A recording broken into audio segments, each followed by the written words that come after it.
They thought the black woman in seat 2A was the problem, but she was the only person who had noticed the real danger. Dr. Simone Carter sat beneath the soft cabin lights while two airport police officers stood beside her business class seat, blocking the aisle as passengers turned to watch. Sergeant Mark Reynolds faced her with one hand resting near his radio, his expression already settled into certainty. Behind him, lead flight attendant Evelyn Price held Simone's boarding pass between two fingers as though it were evidence of dishonesty rather than proof she belonged there. "You can leave quietly," Reynolds said, "or we can make this difficult."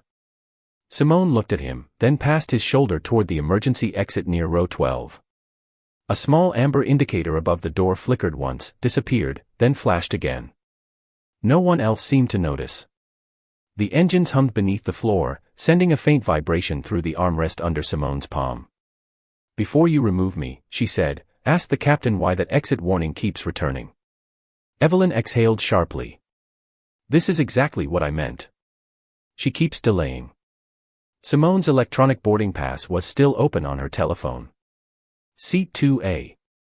Confirmed. Atlanta to Washington. Yet Evelyn had glanced at it only briefly before insisting there was a seating problem. Now every calm sentence Simone spoke was being treated as resistance. Reynolds leaned closer. "Ma'am, stand up." Simone unfastened her seat belt slowly. Across the aisle, a 10-year-old girl named Maya watched with wide eyes. Minutes earlier, Simone had helped her locate the life vest information card after it slipped beneath the seat. The child had also seen Simone quietly point out the flickering warning to a flight attendant, only to be ignored. "Officer," Simone said, rising, "I am cooperating. I am also warning you." Reynolds placed a guiding hand near her arm. Simone stepped into the aisle without pulling away, but she did not lower her gaze. Around them, telephones began to rise. Passengers whispered. Someone near the rear asked what she had done. Evelyn answered before Simone could. She refused to follow crew instructions. That was not true. Simone had followed every instruction except the unspoken demand that she stop asking for verification. Officer Daniel Brooks, younger than Reynolds and standing near the galley, glanced at the boarding pass in Evelyn's hand. "Did the seat assignment come back invalid?" he asked. Evelyn hesitated. The system showed a conflict. "Was it confirmed?" Reynolds turned toward him. "We can review that outside." Simone looked again at the exit indicator. It flashed a third time, brighter now. The cabin door was still open, but the aircraft had already begun final departure checks. She knew enough about operational safety to understand that intermittent warnings were often dismissed because they disappeared before someone documented them. She also knew that titles changed how quickly people listened, which was why she had not shown hers. She wanted to see the process as an ordinary passenger would experience it. Now she was seeing more than she expected. Reynolds motioned toward the front door. "Let us go." Simone took one step, then stopped beside row 2. "If that aircraft leaves without the door indication being verified, everyone on board becomes part of your decision." The cabin fell silent. Evelyn's face tightened. "She is threatening the flight." "No," Simone replied. "I am describing responsibility." From the cockpit, a soft alert sounded. Captain Laura Mitchell looked down at her instrument panel. The same exit warning had just appeared in front of her. 3 hours earlier, Simone Carter had entered Hartsfield-Jackson Atlanta International Airport without an escort, a government vehicle, or any visible sign of authority. She wore a tailored brown-gold jacket over a dark turtleneck, carried one compact leather bag, and moved through the terminal with the quiet attention of someone who noticed details other travelers ignored. Her official schedule listed a routine return to Washington, but the trip carried another purpose. The Federal Aviation Administration had received repeated reports that one airline maintenance team was clearing intermittent cabin door warnings without documenting a full inspection. The reports were incomplete, and no formal violation had been confirmed. Simone had chosen to observe the process as an ordinary passenger because procedures often looked different when employees believed no one important was watching. She checked in through the airline application, received seat 2A, and passed security without using priority access. At the gate, she watched the boarding agents manage a delayed connection, a nervous family, and several last-minute seat changes. Nothing seemed unusual until the system briefly reassigned seat 2A to another passenger, then restored Simone's reservation less than a minute later. The boarding agent scanned her pass and waved her through. Simone noticed the hesitation but said nothing. Once aboard, she placed her bag in the overhead compartment and sat beside the window. Maya, the 10-year-old girl across the aisle, struggled to reach the safety card that had slipped beneath the seat. Simone retrieved it and explained where the life vest diagram was located. "You read these every time?" Maya asked. "Every time," Simone replied. "The safest people are usually the ones who check." While the remaining passengers boarded, Simone watched the crew complete their cabin preparation. Evelyn Price moved quickly through business class, checking luggage and seat belts while speaking into the interphone. When she reached row 2, her tablet displayed the earlier seat conflict. "May I see your boarding pass?" she asked. Simone showed the confirmed digital pass. Evelyn looked from the screen to Simone, then toward the front galley. "This seat may belong to another passenger." "The gate agent confirmed it," Simone said. "You can verify the reservation code." Evelyn barely examined the number. "I need you to wait near the front while we resolve this." Simone remained courteous. "I will move if the reservation is invalid. Please confirm it first." The request was simple, but Evelyn's expression cooled. "I am giving you a crew instruction. And I am asking what information supports it." A passenger nearby lifted his eyes from a newspaper. Evelyn became aware of the attention and lowered her voice. "Do not make this more difficult than it needs to be." Simone felt the familiar weight of a conversation changing shape. It was no longer about data. It was about whether she would accept a conclusion no one had verified. Before she could respond, an amber light above the emergency exit near row 12 flickered. Simone watched it disappear, then return. She had seen the same pattern described in one of the reports sent to her office. "Has that door indication been checked?" she asked. Evelyn turned toward the light, but it had already gone dark. "There is no issue." It flashed twice. "You need to focus on your seat assignment." Evelyn stepped toward the galley and called a supervisor, describing Simone as uncooperative. The word traveled faster than the facts. By the time Sergeant Mark Reynolds and Officer Daniel Brooks reached the aircraft, they had been told that a passenger was refusing instructions and disrupting departure. Reynolds entered expecting resistance. He never asked whether the boarding pass had been confirmed. He looked at Simone, saw the waiting passengers, and accepted Evelyn's description before hearing a single sentence from the woman in seat 2A. Then the amber light flashed again. The amber light flashed again, and this time Officer Daniel Brooks saw it. His eyes moved from the warning above row 12 to Simone's face, then to the boarding pass still open on her telephone. "Sergeant," he said quietly, "we should verify both issues before removing her." Reynolds did not turn. "The crew has already identified the passenger as noncompliant." Simone heard the word settle over the cabin like a verdict. It had been repeated often enough that no one seemed interested in how it had started. Evelyn stood behind Reynolds with her tablet held against her chest, watching the passengers watch her. The conflict had become public, and every passing second made retreat feel more expensive. "Her seat is under review," Evelyn said. She refused to relocate. Simone remained standing in the aisle. "I asked you to confirm the reservation before moving me. You challenged a crew instruction. I questioned an unverified claim." Reynolds raised one hand. "This discussion is over." He pointed toward the open aircraft door. "Walk forward." Simone looked past him toward the cockpit. Captain Laura Mitchell had not yet stepped into the cabin, but Simone could hear a low exchange between the pilots and ground personnel. The exit indication had appeared on the cockpit display, then disappeared before anyone could record the fault. That made it easy to dismiss. It also made it more important to inspect. "Has maintenance been called?" Simone asked. Evelyn's jaw tightened. "You are not part of the flight crew." "No," Simone replied. "I am a passenger asking whether a warning was checked." A man seated near the bulkhead lifted his telephone higher. Another passenger whispered that Simone was causing the delay. Maya stared across the aisle, holding the safety card Simone had retrieved for her. Her mother placed a protective hand on her shoulder, but the child kept watching. Brooks moved closer to Evelyn and lowered his voice. Show me the reservation conflict.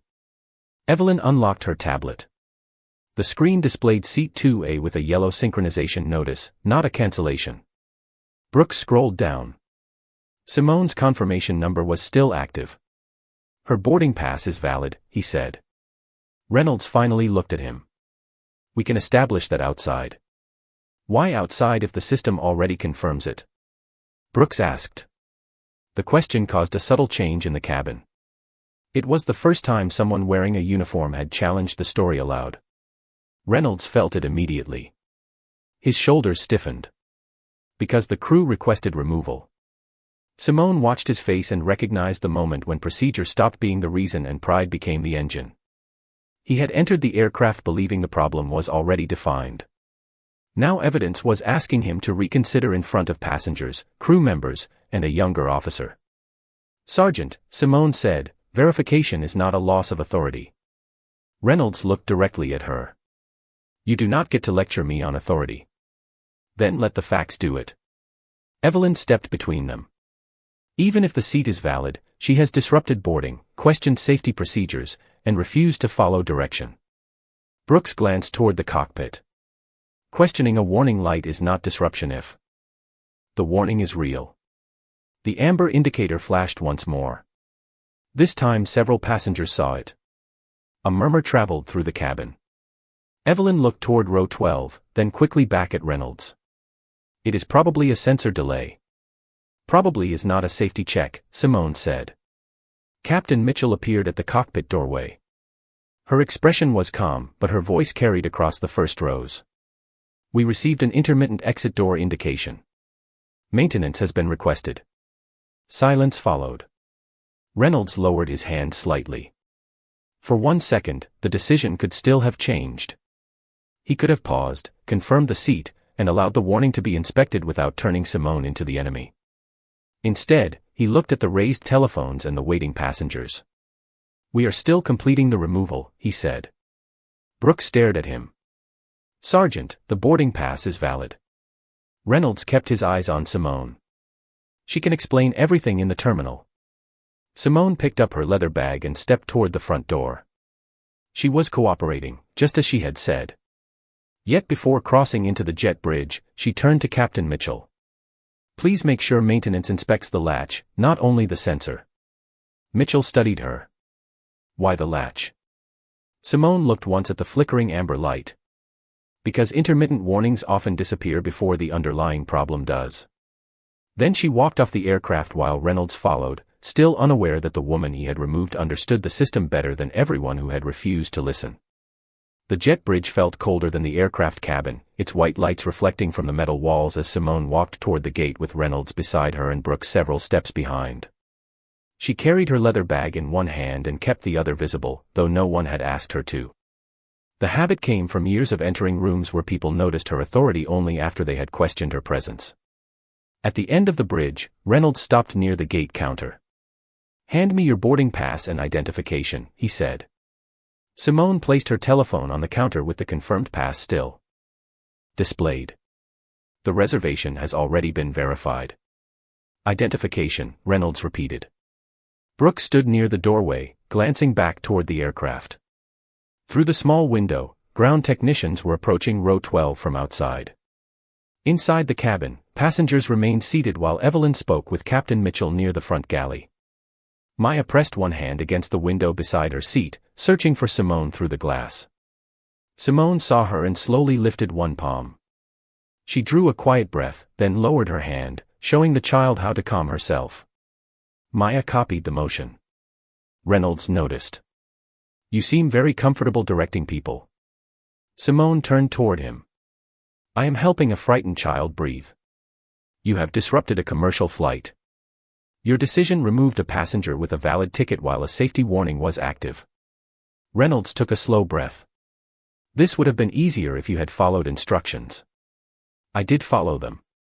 You continued questioning the crew. Questions are not refusal. Brooks stepped toward the counter.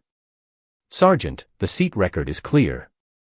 There was a temporary synchronization error, but the reservation never became invalid. Reynolds looked at him. That does not change the crew complaint. The complaint was based on the seat conflict. The complaint also says she became argumentative. Simone's voice remained level. Accurate language is not argument. The gate agent opened the reservation screen and confirmed what Brooks had already found. Seat 2A belonged to Simone. No duplicate boarding pass had been issued. No reassignment had been completed. The entire confrontation had grown from a yellow system notice that Evelyn had never fully checked.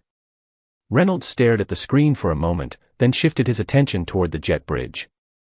Maintenance workers had now opened an exterior access panel near the emergency exit. Captain Mitchell's voice came through the gate telephone, requesting an immediate departure hold. The latch indication had returned during inspection. Evelyn appeared at the aircraft door, her face tight with concern. The captain wants all passengers to remain seated while maintenance checks the exit. Simone looked at Reynolds. That is what I warned you about. Evelyn folded her arms.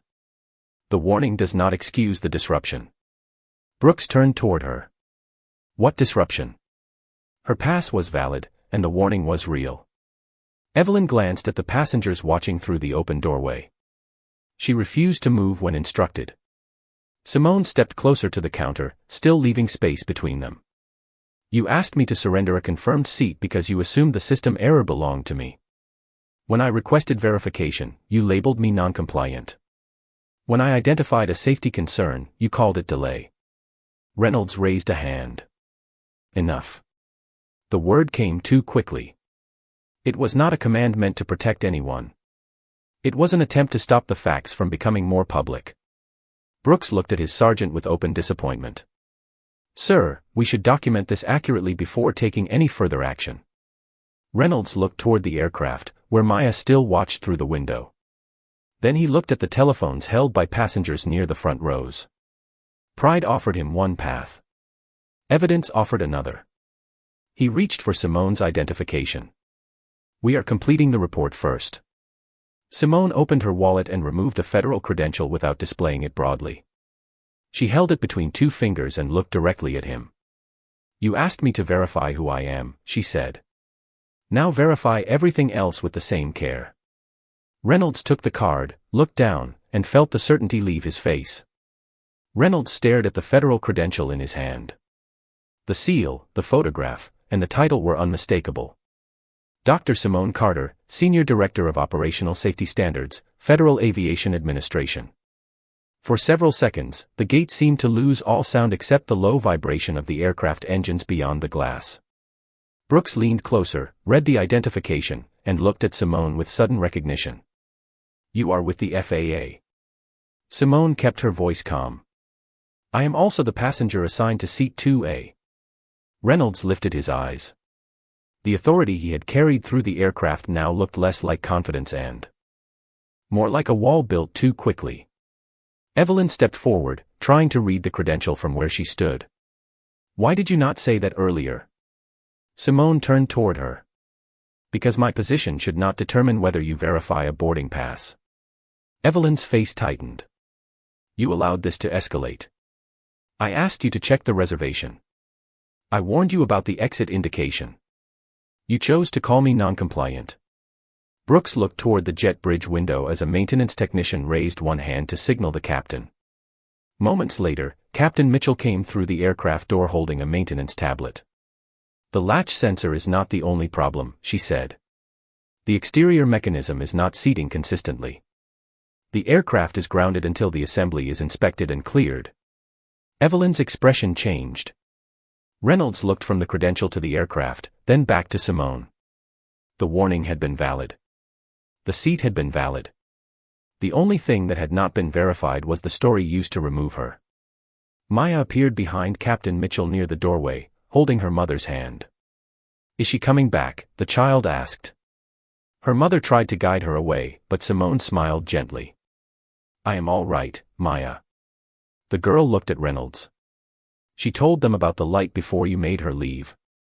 No one answered. Children had a way of placing truth in the center of a room without protecting anyone from it. Captain Mitchell turned to Simone. You recognized the pattern from the intermittent indication. I had seen similar reports, Simone replied. A disappearing warning can still point to a mechanical condition. The latch needed to be checked, not only the display. Mitchell nodded slowly. You may have prevented this aircraft from leaving with an unresolved door issue. Simone did not accept the praise. The system worked only after several people ignored it. A gate supervisor arrived with an airline operations manager, both speaking quickly until Brooks showed them the valid reservation and Reynolds quietly handed over the federal credential. Their expressions shifted from urgency to alarm. The operations manager looked at Simone. Director Carter, we are deeply sorry. Simone's gaze remained steady. Do not apologize to the director. The manager fell silent. Apologize to the passenger whose ticket your staff refused to verify. Evelyn lowered her tablet. For the first time, she looked not at Simone's jacket, her seat, or the people recording nearby, but directly at her face. I should have checked the confirmation number, she said. Yes, Simone replied. You should have. Reynolds returned the credential with both hands. I made the decision to remove you. You made it before checking the facts. I believed the crew report. You believed the label attached to me. Brooks looked down at the report screen he had started completing. The category already read disruptive passenger. He deleted the phrase. The report needs to reflect that the boarding pass was valid and that she cooperated, he said. Reynolds watched him correct the record. Behind the gate windows, maintenance vehicles gathered around the aircraft. Passengers were beginning to leave the cabin for a mechanical delay. Maya came through the doorway and stopped beside Simone. You were right, she whispered. Simone knelt slightly so they were at the same level. Being right matters less than making sure everyone is safe. Maya nodded and returned to her mother. Reynolds stood beneath the white gate lights with Simone's boarding pass still visible on the counter. Seat 2A. Confirmed. The truth had been present from the beginning. The title had not changed it. The title had only forced them to look. The terminal grew quieter as passengers moved away from the grounded aircraft and gathered near the service desks. Simone stood beside the gate window, watching maintenance crews surround the emergency exit while the engines powered down. The sudden absence of their vibration left a strange stillness beneath the announcements and rolling suitcase wheels. Maya waited nearby with her mother, wrapped in a light travel blanket and holding the safety card against her chest. Through the glass, Simone could see technicians examining the latch assembly she had warned them about. She did not look relieved. She looked attentive. Safety was not a victory someone celebrated. It was a responsibility that continued until every question had an answer. Brooks approached with 2 paper cups of water and offered one to her. The corrected report has been submitted, he said. It states that your ticket was valid, that you followed instructions, and that the removal occurred before verification was completed. Simone accepted the cup. Does it state why verification was not completed? Brooks hesitated. It says the crew report was accepted without independent review. That is accurate, she said. Reynolds stood several yards away speaking with an airport police supervisor. His radio had been removed from his shoulder, and his hands rested at his sides. Evelyn sat behind the gate counter while an airline manager copied the reservation logs and crew communication records. The confidence that had carried both of them onto the aircraft was gone. What remained was quieter and more difficult, the realization that every warning had been available before Simone revealed her title. Maya walked toward Simone and stopped close enough to speak softly. Were you scared when they made you leave? Simone considered the question. I was concerned. For yourself. For everyone on the plane. Maya looked through the glass at the open maintenance panel.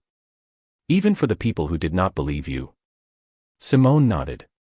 Safety cannot depend on whether people are kind to you first. Maya's mother placed a hand on her daughter's shoulder and thanked Simone before guiding her toward the waiting area. Reynolds watched the exchange, then approached slowly. He stopped several feet away rather than entering Simone's space. The supervisor has removed me from gate response duties while this is reviewed, he said. Simone looked at him. That is a procedural decision. I know. His voice lowered. I want to say that I am sorry. She waited. I heard the crew describe you as noncompliant, Reynolds continued. After that, I interpreted everything you said through that word. Your question sounded like delay. Your warning sounded like an excuse. Even when Officer Brooks confirmed your ticket, I kept going because stopping would have meant admitting I was wrong in front of everyone. Simone looked toward the empty jet bridge. You were given several chances to stop. Yes. And each time, protecting the order mattered more to you than checking whether it was right. Reynolds nodded. The words hurt because they were precise. Evelyn joined them, still holding the tablet that had displayed the original synchronization notice. I created the label, she said. The system showed uncertainty, and I treated you as if you were the uncertainty. Simone met her eyes. You looked at the notice for seconds. You looked at me and decided the error belonged to me. Evelyn's grip tightened around the tablet.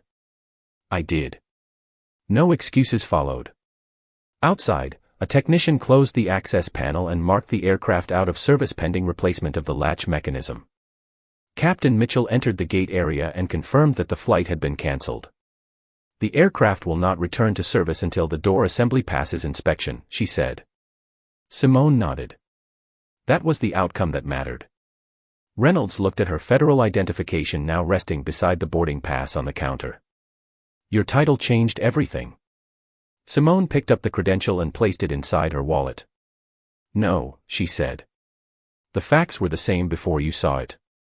My title only made you afraid to ignore them. The airline operations manager asked Simone to remain near the gate while federal and airport supervisors joined the review call. 20 minutes later, a glass-walled conference room overlooked the grounded aircraft, now surrounded by maintenance vehicles and orange safety cones. Simone sat at one end of the table with her brown gold jacket folded across the chair beside her. Reynolds and Evelyn sat opposite her, separated by an airport police supervisor and the airline's regional director.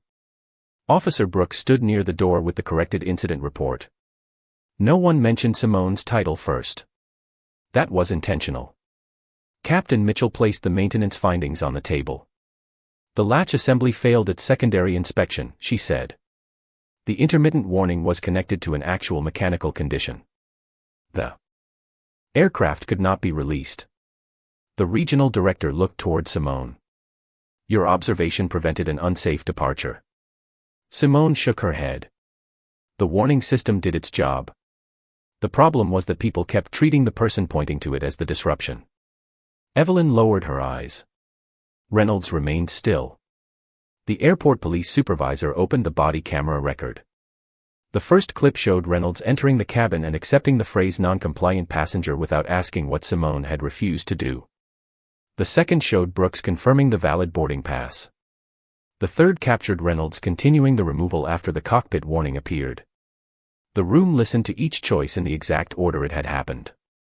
No one could soften the sequence. Sergeant Reynolds, the supervisor said, why did you proceed after Officer Brooks verified the ticket? Reynolds looked at the frozen image of Simone standing in the aisle. I believed the crew still had grounds to remove her. What grounds? Her questioning of the crew. Simone spoke without raising her voice. I questioned an unresolved safety indication and an unverified seat conflict. Reynolds nodded slowly. Yes. The supervisor turned to Evelyn. Why was the passenger described as noncompliant? Evelyn looked at the reservation logs. She did not move when I first asked. Before or after you confirmed the seat conflict? Before. The answer changed the room. The label had not followed evidence. It had replaced it. Brooks handed the supervisor a second document. There is also gate video showing Director Carter presenting the valid pass twice before police arrived. Simone looked at him. Use my name in the report, not my title. Brooks corrected himself immediately. Showing Ms. Carter presenting the valid pass twice. The regional director folded her hands. We will preserve the full record, suspend the involved personnel from passenger removal duties pending review, and notify the appropriate oversight offices. Simone's expression did not change. That is procedure. What will prevent the same thing from happening to someone without a federal credential? Silence followed. Reynolds looked at the body camera image again. He finally understood the deeper accusation. If Simone had been a teacher, a nurse, a grandmother, or a traveler with no title at all, the facts would still have been the same. Only the consequences for ignoring them might have been smaller. The training has to change, Brooks said. Every face turned toward him. We are taught to respond quickly to crew requests, but not enough about verifying how the situation was labeled. Once we hear disruptive, we stop looking for the beginning of the story. Simone nodded. That is where the failure started. Evelyn placed her tablet on the table. I want the crew briefing to include the original reservation screen. The yellow notice did not say her seat was invalid. I interpreted it that way. Reynolds looked at Simone. And I treated your calm as resistance because it did not look like submission. The admission was plain, without defense. Simone leaned forward. Then make the record plain too. Do not say this happened because communication broke down. Communication did not break down. I spoke clearly. You chose which voice deserved belief. The airport police supervisor closed the report folder. Sergeant Reynolds, you are removed from field response pending formal investigation. Ms. Price, you are suspended from lead cabin duties pending airline review. Neither objected. Outside the conference room, maintenance crews removed the faulty latch assembly from the aircraft. Through the glass, Simone watched them place the damaged component inside a marked container. Evidence was being preserved in metal, data, video, and memory. The truth no longer depended on anyone's comfort. Reynolds followed her gaze. You were right before I knew who you were, he said. Simone looked back at him. That is the only part you need to remember. 3 weeks later, Simone returned to Washington for a joint review involving the airline, airport police, safety investigators, and passenger rights officials. The conference room overlooked the Potomac, but no one at the table seemed interested in the view. Printed timelines, reservation logs, maintenance records, and body camera transcripts covered the polished surface. Reynolds sat without a uniform.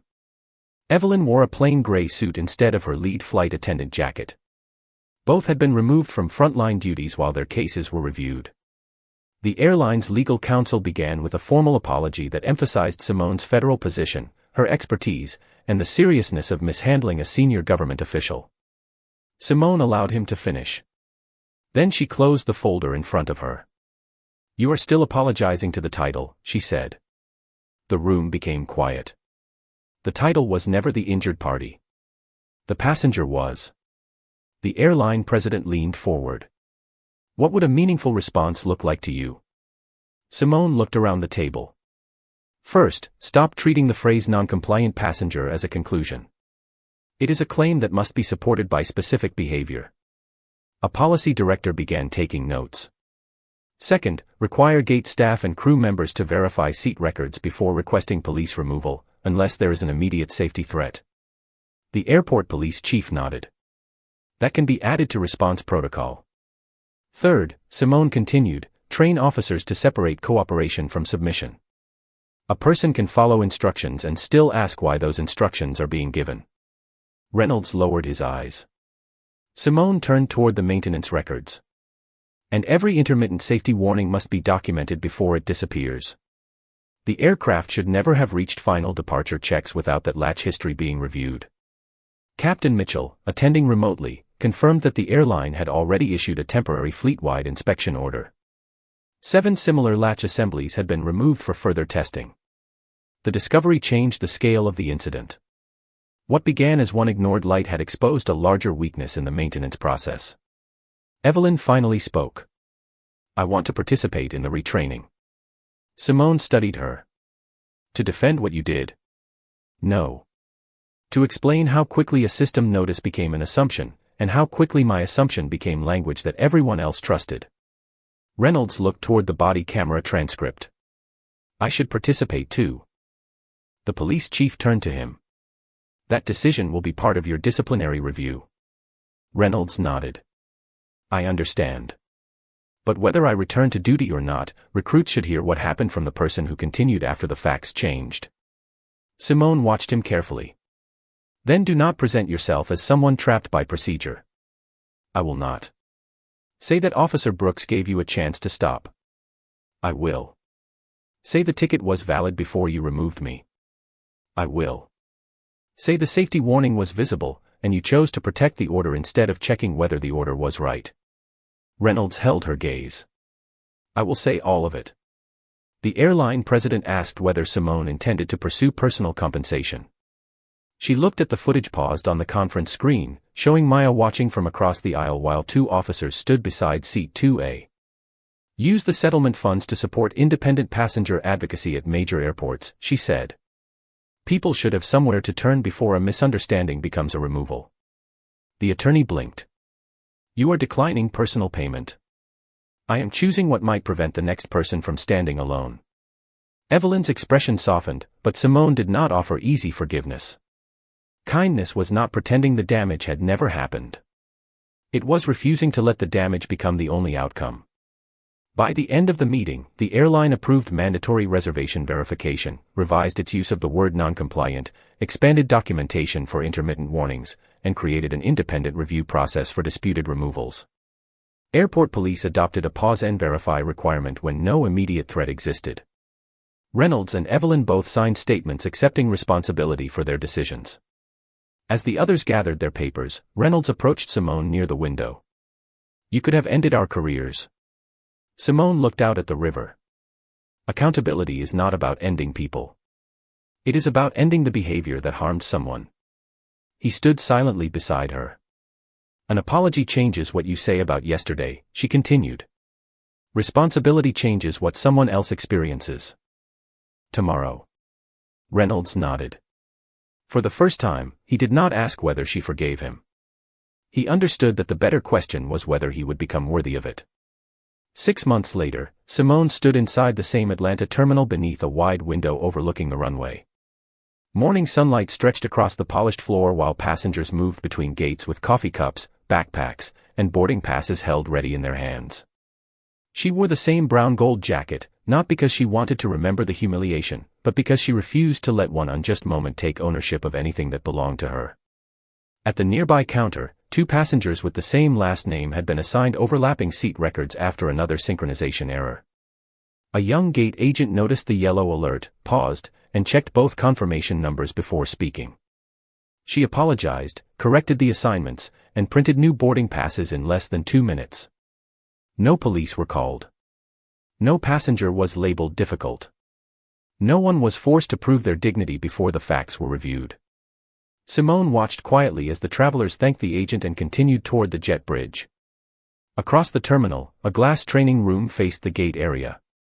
Mark Reynolds stood inside wearing a plain navy suit while a group of airport police recruits watched his body camera footage from the day he removed Simone from seat 2A. The recording showed her valid boarding pass, the flashing exit warning, Officer Daniel Brooks asking for verification, and Reynolds continuing because he did not want to reverse his decision in public. He paused the video before Simone revealed her federal credential. Everything you need to understand happened before this moment, he told the recruits. Her title did not make her truthful. The evidence was already there. I simply became willing to see it when ignoring her became dangerous to my career. No one shifted in their seat. Reynolds pointed toward the image of Brooks standing near the galley. This officer gave me a chance to stop. I treated his question as disloyalty instead of professionalism. Authority should not fear verification. Authority should depend on it. In another training room, Evelyn Price stood beside the original reservation screen. She showed new flight attendants the yellow synchronization notice and explained how she had transformed uncertainty in a computer system into certainty about a person. I did not confirm that her seat was invalid, she said. I decided the error belonged to her, and then I used the word noncompliant to make everyone else trust my assumption. She no longer spoke like someone protecting a reputation. She spoke like someone responsible for changing what her mistake had taught the system to do. Simone turned toward her departure gate, where Captain Laura Mitchell was overseeing the final inspection of another aircraft. A technician confirmed the emergency exit latch, documented the result, and watched the warning indicator remain dark. Maya, now traveling with her mother again, recognized Simone near the window and hurried over with a smile. Do you still read the safety card every time? She asked. Simone smiled back. Every time. Maya looked through the glass at the aircraft. Are you worried? No, Simone said. I am paying attention. The boarding announcement began. Simone entered the line with everyone else, showed her pass, and waited while the gate agent verified her name and seat without hesitation. No one recognized her title. No one needed to. Before stepping onto the jet bridge, she glanced once toward the training room. Reynolds saw her through the glass and lowered his head in acknowledgement. Simone returned the gesture, then continued forward. The faulty latch had been replaced, the reporting system had changed, and the people who had failed her were now required to tell the truth about why. Justice had not arrived through applause or revenge. It appeared in a corrected record, a verified ticket, a documented warning, and a decision made differently before another person was harmed. The question was never whether Simone deserved respect because she was an FAA director. The question was why anyone needed to discover her title before believing her. When authority has already decided who you are, should you have to prove your importance before it pauses long enough to see the truth?